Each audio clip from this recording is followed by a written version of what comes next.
Hello மக்களே, welcome to RJ Tamil audio novels. நான் தான் உங்கள் ஆர்ஜே.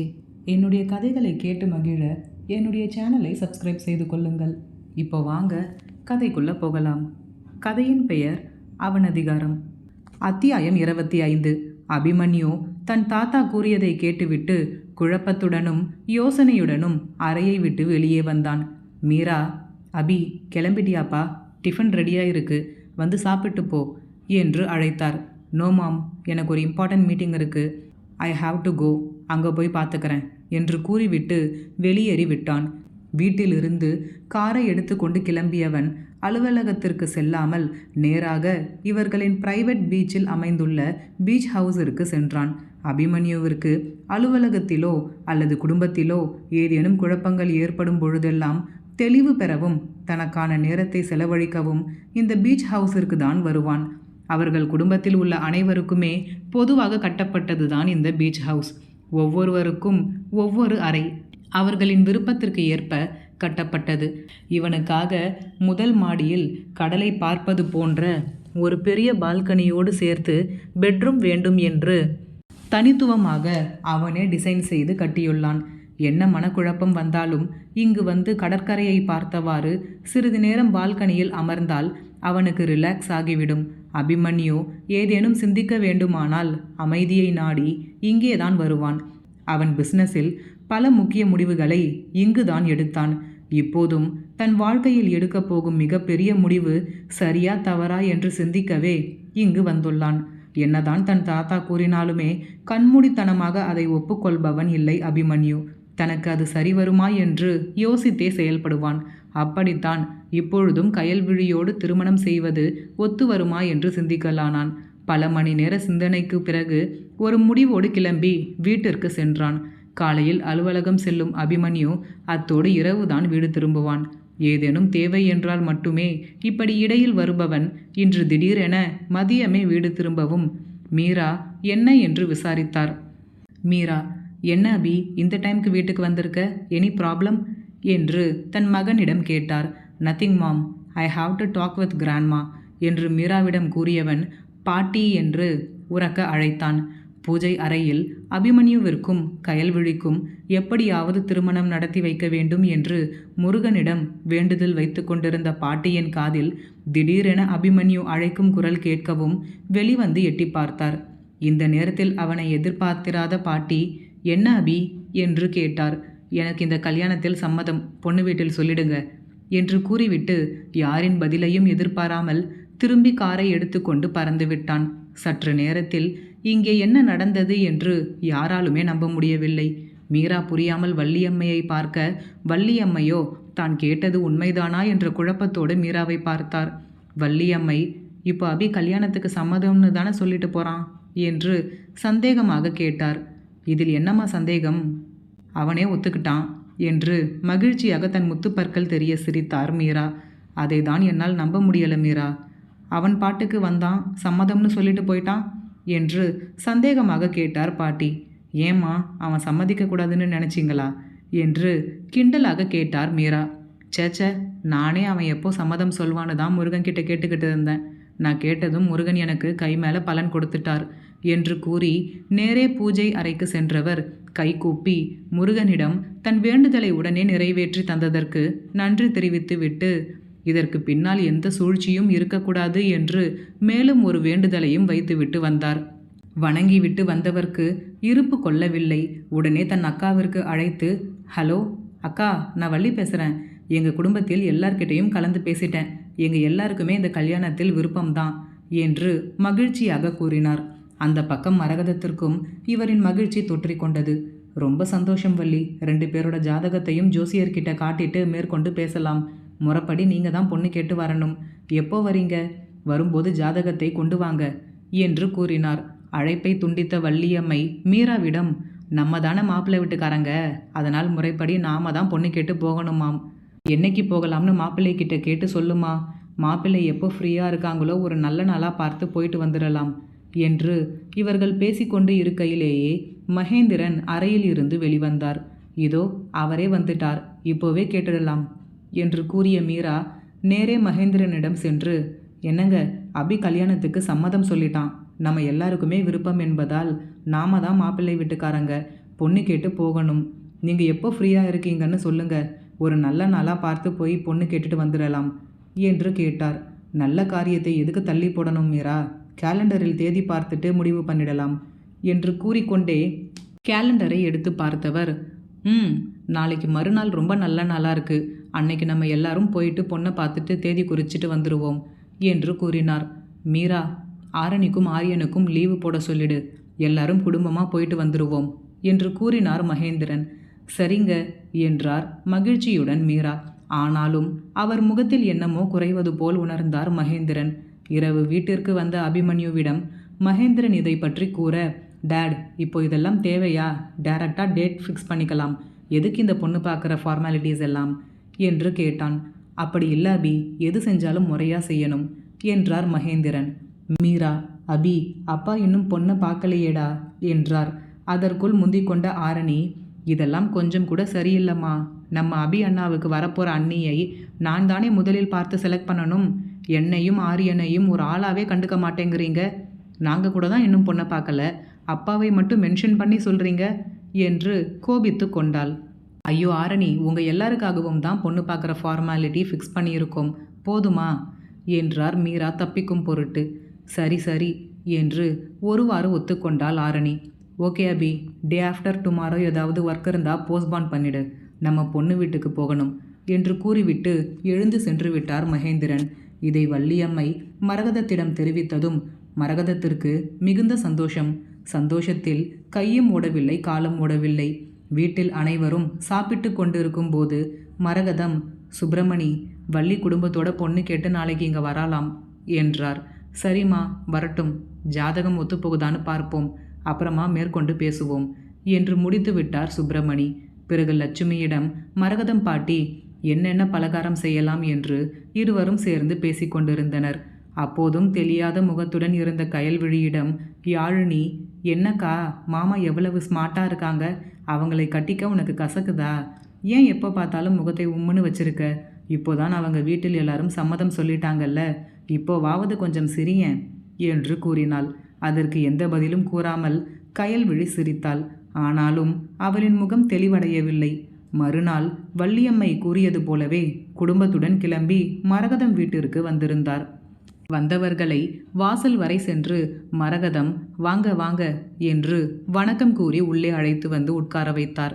அனைவரும் வந்து அமர்ந்ததும் வள்ளியம்மை, இவங்க தான் மீராவோட வீட்டுக்காரர் என்று மகேந்திரனை அனைவருக்கும் அறிமுகப்படுத்தி வைத்தார்.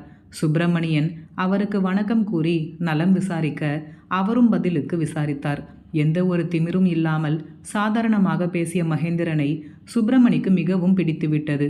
சுப்பிரமணி, லட்சுமி, எல்லாருக்கும் குடிக்க ஏதாவது கொண்டு வாமா என்று கூறினார். சரிங்க என்று சமையலறைக்கு சென்ற லட்சுமி அனைவருக்கும் கொடுக்க காஃபியும் சிற்றுண்டியும் எடுத்துக்கொண்டு வெளிவந்தார். அனைவரும் காஃபி குடித்து கொண்டிருக்கும் போதே அபிமன்யு எழுந்து நின்றான். உடனே வள்ளியம்மையின் வயிற்றில் புளியை கரைத்தது. என்ன கூறப் போகிறானோ என்று. வள்ளியம்மை அபி என்று ஆரம்பிக்கும் போதே அவரை பார்வையால் அடக்கியவன், நான் பார்த்துக்கிறேன் பாட்டி என்று அமைதியாக கூறினான். அபிமன்யு திமிராக பேசினால் கூட அவன் இப்படித்தான் என்று எண்ணியிருப்பார் பாட்டி. ஆனால் அவனின் அமைதிதான் அவரை அச்சுறுத்தியது. எதுவாயிருந்தாலும் சொல்லுங்க என்றார் சுப்பிரமணி. சுத்தி வளைக்காமல் நேராக விஷயத்திற்கு வந்தவன், எனக்கு இந்த கல்யாணத்தில் சம்மதம், பட் இப்போ என்னால் மேரேஜ் பண்ணிக்க முடியாது. எங்கள் கம்பெனியோட பிரான்ச் ஒன்று ரஷ்யாவில் ஸ்டார்ட் பண்ண ப்ராசஸ் போயிட்டு இருக்குது. 1 இயரில் அது முடிஞ்சிடும். ஸோ அதுக்காக நான் ரஷ்யா போகிற வேலை இருக்குது. அதனால் மேரேஜ் நெக்ஸ்ட் இயருக்கு ஃபிக்ஸ் பண்ணிக்கோங்க. இது என்னோடய ட்ரீம் ப்ராஜெக்ட். ஜஸ்ட் மேரேஜ்க்காக என்னால் அதை விட்டு கொடுக்க முடியாது என்று கூறிவிட்டு உட்கார்ந்து விட்டான். இன்னும் 1 வருஷமா என்று இழுத்தார் சுப்பிரமணி. அதற்குள் மரகதம் பாட்டி, கல்யாணம் கட்டிக்கிட்டு அப்புறமா எங்கே வேணாலும் போங்களேன் தம்பி என்றார் அபிமன்யுவிடம். அவர் கூறியதை தன் காதிலேயே வாங்காதவன் போல் அமர்ந்திருந்தான் அபிமன்யு. சூழ்நிலையை சமாளிக்கும் பொருட்டு வள்ளியம்மை, அக்கா, நீங்கள் எல்லாம் எதுவும் தப்பாக நினச்சிக்காதீங்க. அவன் முன்னாடியே எங்ககிட்ட சொல்லிட்டு தான் வந்தான். ரொம்ப நாளாக அவனுக்கு பிரான்ச் ஓப்பன் பண்ணுறதுக்காக வேலை நடந்துக்கிட்டு இருக்குது. உங்கள் வீட்டு பொண்ணை அவன் கட்டிக்கிட சம்மதித்த நேரம்தானோ என்னவோ அவனுக்கு வேலையெல்லாம் முடிஞ்சு பர்மிஷன் கிடச்சிருக்கு. அடுத்த வருஷம் பண்ணால் மட்டும் என்ன, என் பேரன்தான் மாப்பிள்ளை. உன் பேத்தி தான் பொண்ணு, இதில் எந்த மாற்றமும் இல்லை என்று கூறினார். அதுக்கு இல்லை வள்ளி, இன்னும் 1 வருஷம் இருக்கே என்றார் மரகதம். 1 வருஷம் எல்லாம் டக்குன்னு போயிடும்க்கா, நீ யோசிக்காத, எல்லாம் நல்லபடியாக நடக்கும் என்றார் வள்ளியம்மை. சரி என்றவர் சுப்பிரமணியை பார்த்தார். அவரும் சூழ்நிலை கைதியாக வேறு என்ன செய்ய முடியும் என்று அமைதியாக அமர்ந்திருந்தார். அனைவரும் திருமணத்தை பற்றி பேசிக்கொண்டிருக்க ஒருவர் மட்டும் மனதிற்குள் இதெல்லாம் தேவையா, இப்போ யாரு கேட்டா இந்த கல்யாணத்தை என்னும் மனநிலையில் அமர்ந்திருந்தார். அது வேறு யாரும் இல்லை, நம் ஜீவாதான். ஆரம்பத்தில் சகோதரிகளின் உரையாடல் மூலம் கயல்விழிக்கும் அபிமன்யுவிற்கும் திருமண பேச்சை எடுத்ததை பற்றி அறிந்தவனுக்கு ஐயோ என்று இருந்தது. போயும் போயும் இவன் கூட போயா பாட்டி கல்யாண பேச்சை பேசணும், சென்னை போயிட்டு வந்ததுமே எல்லா உண்மையையும் இவங்க கிட்ட சொல்லியிருக்கணும் என்று தன்னைத்தானே நொந்து கொண்டான். வீட்டினுள் நுழையும் பொழுதே அபிமன்யு ஜீவாவை கவனித்து விட்டான். ஜீவாவின் முகத்தில் அபிமன்யுவை பார்த்தவுடனே எள்ளும் கொள்ளும் வெடிக்க ஆரம்பித்து விட்டது. அதனை கண்ட அபிமன்யுவிற்கு ஏனோ மிகவும் சுவாரஸ்யமாக இருந்தது. வீட்டினர் கூப்பிட்டதற்காக இங்கே வந்தானே தவிர இது எதிலுமே தலையிடும் விருப்பம் அவனுக்கு இல்லாமல் இருந்தது. ஆனால் ஜீவாவை வெறுப்பேற்ற எண்ணியவன் தற்பொழுது திருமணத்திற்கு சம்மதம் என்று அனைவரின் முன்பும் கூறினான். அதை கேட்ட ஜீவாவிற்கு கோபம் தலைக்கேறியது. மேலும் அபிமன்யு கூறிய ஜஸ்ட் மேரேஜ் ஜீவாவை கோபத்தின் உச்சிக்கே கொண்டு சென்றது. அவனின் முகமே அவனுடைய விருப்பமின்மையை எடுத்து கூறியது. ஜீவா, நம் மாப்பிள்ளை கிட்ட கொஞ்சம் தனியாக பேசணும் என்றான் அனைவரின் முன்பும். அதற்கு ஆரணி, என்ன ப்ரோ சொல்கிறீங்க, எல்லாம் பொண்ணு மாப்பிள்ளையை தானே தனியாக பேச வைப்பாங்க, இந்த மாதிரி சுச்சுவேஷனில் நீங்கள் என்னடானா நீங்கள் மாப்பிள்ளை கூட பேசணும்னு சொல்கிறீங்க என்று கிண்டலாக கூற அனைவரும் நகைத்தனர். ஜீவாவோ மனதிற்குள் இந்த பொண்ணு வேற நம்ம நிலைமை தெரியாமல் காமெடி பண்ணுது என்று எண்ணியவன் அவனும் சாதாரணமாக சிரிப்பது போல் சிரித்து வைத்தான். சுப்பிரமணி, என்ன மாப்பிள்ள என்றார் ஜீவாவை பார்த்து. ஜீவா, ஒன்றும் இல்லை மாமா, சும்மா அவரை பற்றி விசாரிக்கலாம்னு நினச்சேன் என்றான். அப்படியா, சரி சரி என்றவர் ஆரம்பத்தில் அபிமன்யு திருமண பேச்சை எடுத்ததும் கத்திவிட்டு சென்றதை லட்சுமி அவரிடம் கூறியிருந்ததால் ஜீவா அபிமன்யுவிடம் பேச்சு கொடுப்பதும் நல்லதுக்கு தான் என்று எண்ணியவர் பின்பக்கம் கூப்பிட்டு போய் பேசிட்டு வாங்க என்றார். உடனே எழுந்த ஜீவா அபிமன்யுவிடம் சென்று, வாங்க மாப்பிள்ள சார், போய் பேசிட்டு வருவோம் என்றான். அதற்கு எந்த பதிலும் கூறாத அபிமன்யு கெத்தாக எழுந்து தோட்டத்தை நோக்கி சென்றான். இவர்களை பார்த்து கொண்டிருந்த ஆரணி வேண்டும் என்றே யாழினியை கை காட்டி, அம்மா, நானும் இவங்க கிட்ட கொஞ்சம் தனியாக பேசணும் என்றாள். என்னடி சொல்கிற என்றார் மீரா. அவங்க 2 பேரும் மட்டும் பேசிக்க போகிறாங்க, ஏன் நாங்கள் 2 பேரும் பேசிக்க கூடாதா என்றால் பதிலுக்கு. இவளிடம் வாயடிக்க நேரமில்லை என்று எண்ணிய மீரா, சரி சரி போ, போய் பேசிட்டு வா என்று அனுப்பி வைத்தார். யாழினியை பார்த்து ஹாய் என்று கை காண்பித்து கொண்டே அருகில் சென்றாள் ஆரணி. பதிலுக்கு கை காட்டிய யாழினி இருவரும் என்ன படிக்கின்றனர் என்று விசாரித்து கொண்டனர். ஆரணி, ஹே, நாம் 2 பேரும் சேம் கிளாஸ் தான் படிக்கிறோம் என்று ஹைஃபை போட்டுக்கொண்டாள்.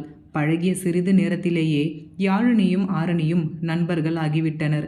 அப்பொழுது யாழினி ஆரணியிடம், உங்கள் அபி அண்ணா ரொம்ப கெத்தாக இருக்காங்கல்ல என்றாள். ஆமாம் ஆமாம், அவர் அப்படிதான், போக போக உங்களுக்கே தெரியும் அவர் எவ்வளவு கெத்தான ஆளுன்னு என்று கூறி சிரித்தாள். உங்கள் அக்காவுக்கு இந்த கல்யாணத்தில் சம்மதம் தானே என்று கேட்டாள் ஆரணி. சம்மதம்தான் என்றாள் யாழினி.